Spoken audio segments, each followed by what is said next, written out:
What's up, Photoshop fam? I'm Rick Navarro, and this is the Pixel Laundry Photoshop Academy. It's a little hot for me, so I'm going to bring it down a little bit. Now that's going to affect her skin because her skin tone is very similar.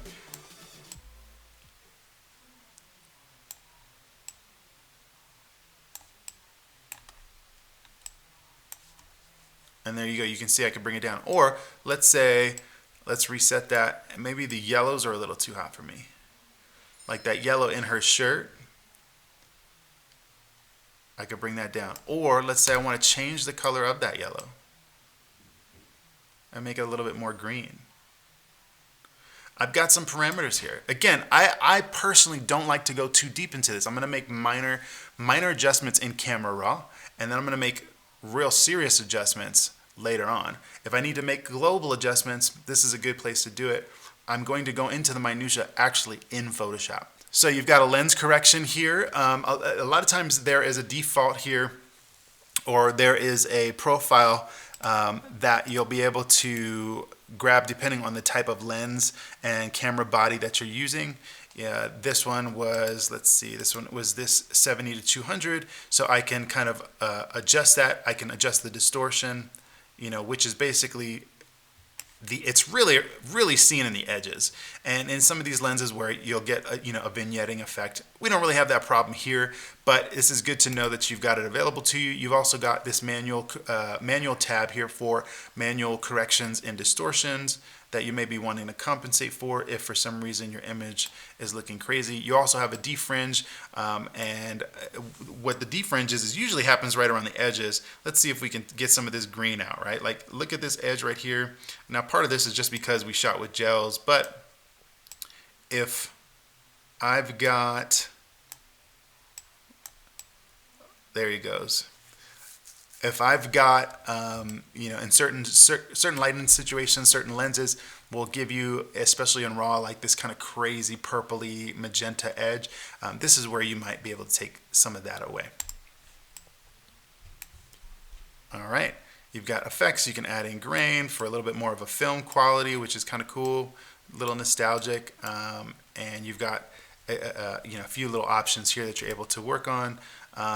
Again, color calibration depending on your lighting, your camera, your lens. You can make some adjustments there. And let me see, you've got a way to make presets here, okay?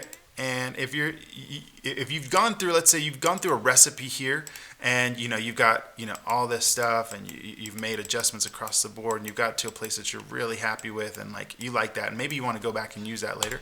You can actually save this setting and use it as a preset.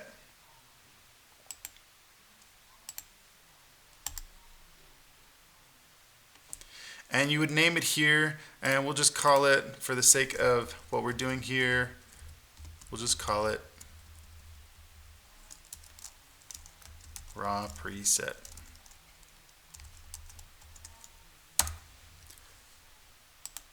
If I want to load it, I just go back to my preset tab, and under my user presets, I can have it reset there, right there. So let's go back here. Let's just go ahead and go to the camera default, which is going to put everything right back to where it was. And then I'm going to go to my preset, click on my preset, and there it goes. It applies it automatically with just one click.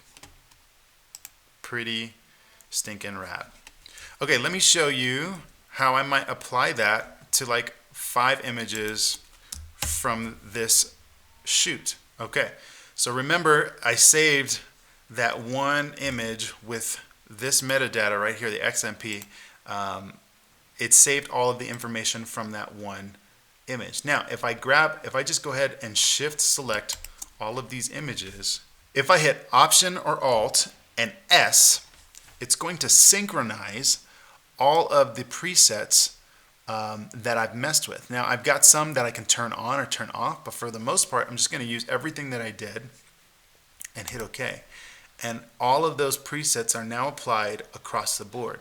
So instead of having to go through one by one, and let's say I've made like 100 adjustments in one image, I can easily apply all of those image adjustments across the board very, very quickly. And now they're all in the same color space, in the same style, and the same kind of vision, creative vision I have for the entire shoot. And that way I can establish consistency across several images. one of the biggest things that our directors and creative directors that I work with will be trying to achieve is a sense of continuity throughout their images. So they want the style to be carried through, and this is how you would do that in a kind of macro sense. If I need to apply all of these or get them all to the same place, this is how I would do that, and then I would begin my edit after fact. So before I bake all that in, I'm going to put them all back to their camera raw defaults, and then I'm going to hit done so that it puts them all right back to the way they were. All right. Okay.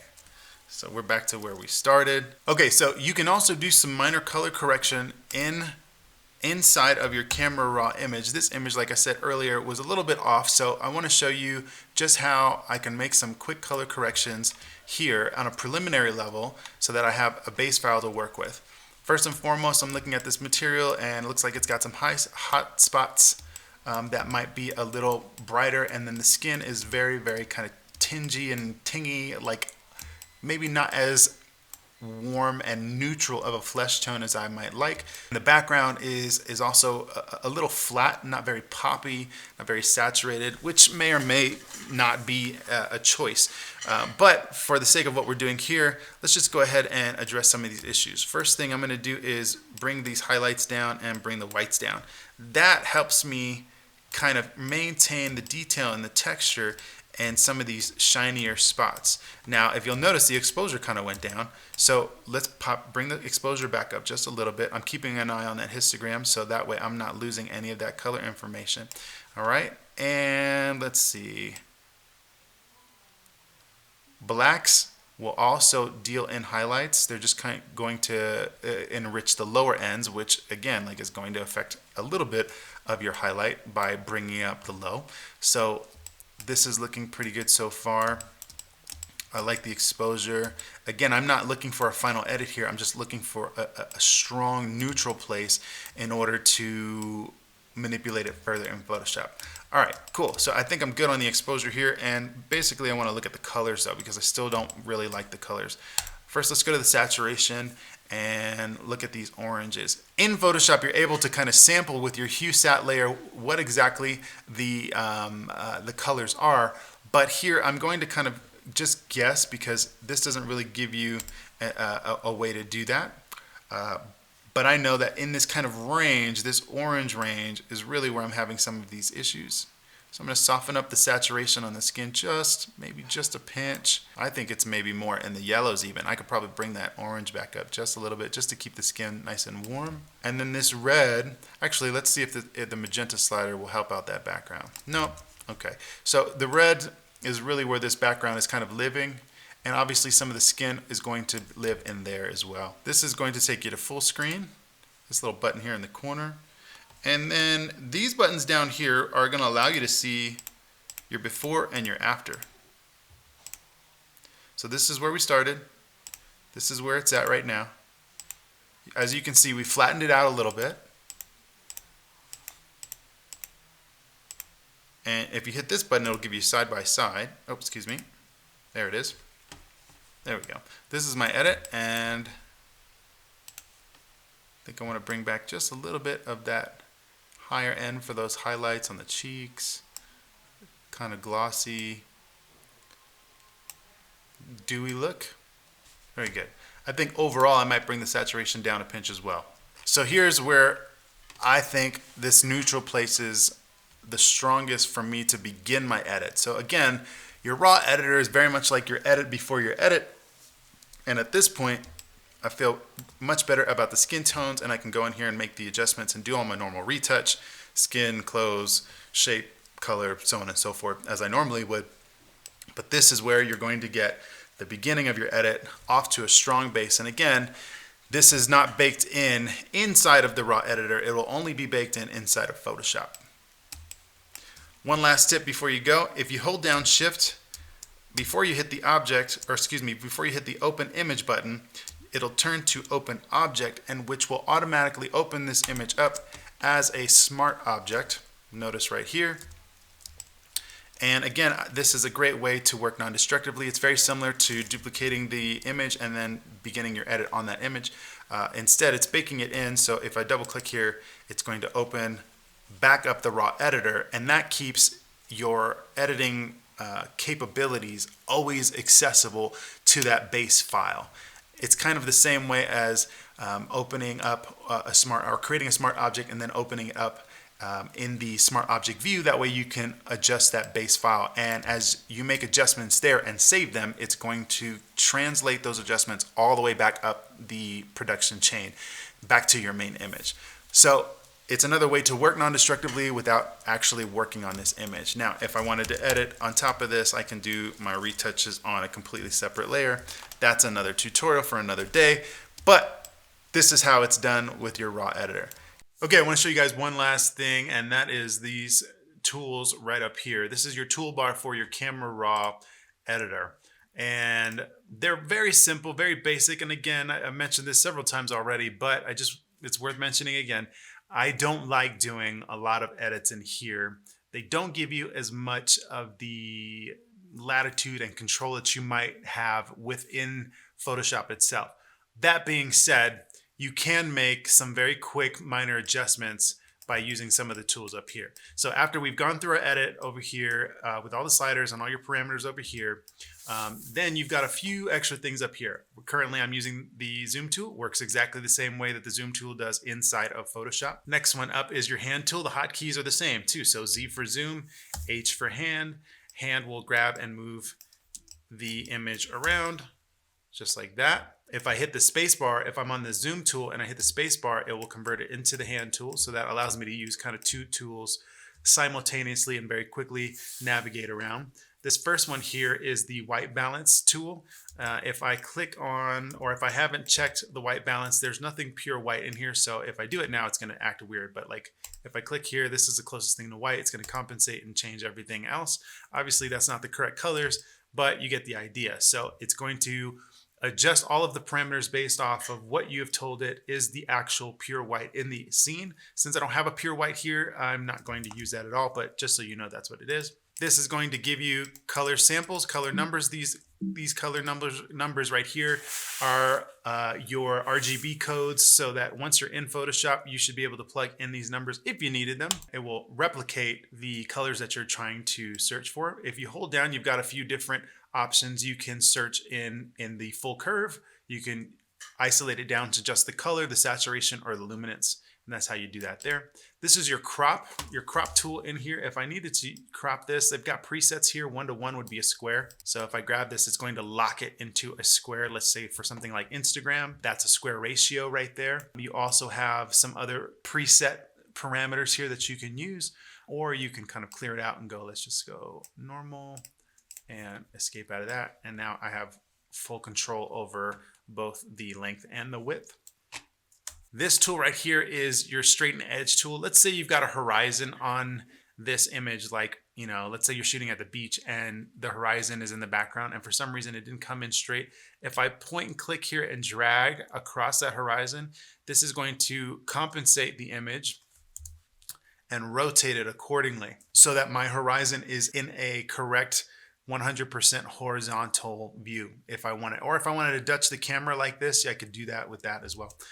But that's what basically this tool is right here. If I go down here, it's going to rotate it accordingly. There you go. This is a healing brush. So again, this works very much like the spot healing or like the patch tool. And basically what I'm going to tell it to do, let's just say I wanted to get rid of, you know, some maybe skin imperfections. It's going to sample from an area that it thinks is a cleaner area of skin. I can take this, I can open it up. I can even move it to another area. Let's say I wanted to replicate it, or I wanted to move it to another part of the skin. That's what this tool is going to do. And the more that I add on there, the more that it's going to clean up the skin. This is very similar to your spot healing brush, and it works exactly the same way. So again, I'm kind of doing an edit before I even get into the edit. You can use your bracket keys to make the brush smaller or larger. You also have some feathering and opacity sliders over here. You also have a size slider over here as well that will adjust that if I wanted to. Like if you'll notice here, if I go bigger on the size, you can see my brush is getting bigger. If I drop my feathering down, that black circle on the inside is going to be the main core, and it's going to feather out from there to the edge. I can also bring that down if I like. And the opacity is obviously the visibility of the effect on the brush. So there you go. I've got some very preliminary rough edits. This is for red eye. We don't have any red eye issues here, but if you're using a camera where you're getting red eye, you can very quickly highlight around that, and that's where your red eye is going to apply. And basically it's just desaturating the color from there so that it eliminates any refraction or reflection that you're getting that's causing red eye. You've got a pupil size and a darken slider here as well. This is an adjustment brush. This would be like the same thing as adjusting or creating or using adjustment layers. If I wanted to make a localized adjustment, let's just say to the underside of her chin. Let's make this brush a little bit smaller. Okay, and then I've basically told Photoshop where I want to make the adjustment. And then right here, I can come in and start to make individual adjustments on this slider for that. And again, it works exactly the same way as an adjustment layer. If I want, what I can do is also grab the center of that adjustment and move it to a different location. So again, working very, very similarly to how adjustment layers work. But remember now, this is going to bake it into the file, so we don't want to do that. So not my favorite way to work, but it's here if you want it. Same thing here. You've got a gradient tool, very similar to the gradient adjustment layer. And if you drag it out here, you've got all these sorts of parameters. You can control the fall off, or you can add several. Okay, not sure why you would ever do that, but if you mess up, you can also select on them and delete them. Just like that. This one is a radial gradient. So it works the same way, except now it's going to be round. And you can set up these parameters all through here. This is a rotate key. Rotate the other way. Or you can delete the image from your editor. This doesn't delete the image from your computer. It just deletes it from your film strip here. Don't want to do that. So I'm going to take that off and get rid of this.